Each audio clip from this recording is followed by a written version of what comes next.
Les pertuis, au loin le Fort Boyard, et soudain, une série d'ailerons qui surgit hors de l'eau. Au large de Boyardville, cette famille de grands dauphins est en train de jouer avec ce catamaran. À l'origine de ces images, ce skipper de l'île d'Oléron. Il a immortalisé le moment il y a quelques jours en rentrant de croisière. Une belle surprise. Des dauphins, on en voit souvent en mer, dans le Pertuis un peu moins souvent, mais encore moins entre les îles, entre l'île de Ré, La Rochelle, Oléron, Aix. Parce qu'il y a beaucoup de traces, surtout l'été, il y a beaucoup de gros bateaux qui tournent avec l'activité du Fort Boyard, mais rarement des grands dauphins comme ça. Souvent on voit des marsouins ou des globicéphales. Et là en l'occurrence c'était sympa parce que c'était vraiment une grande famille.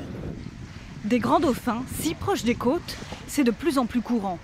Depuis le début de l'été, ces vidéos se multiplient autour de La Rochelle. Yes, arrose-moi, petit dauphin. Comme ici, au large de l'île de Ré.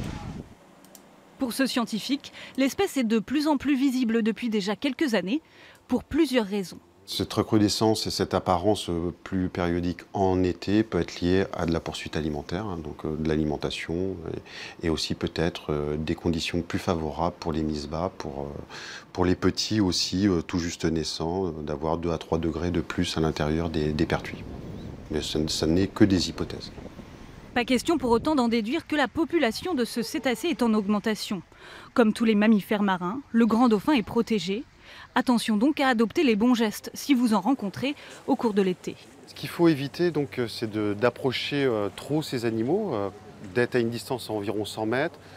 À l'intérieur du périmètre des 100 mètres, on coupe le moteur, on fait une route parallèle aux animaux, on n'essaye pas de passer devant ou de les approcher au point de vouloir les toucher. Si eux veulent venir, ils viendront de toute façon et même très très près du bateau. Et si vous vous aventurez un peu plus loin, comme ces pêcheurs de thon à 150 km des côtes, vous aurez peut-être la chance de croiser des orques.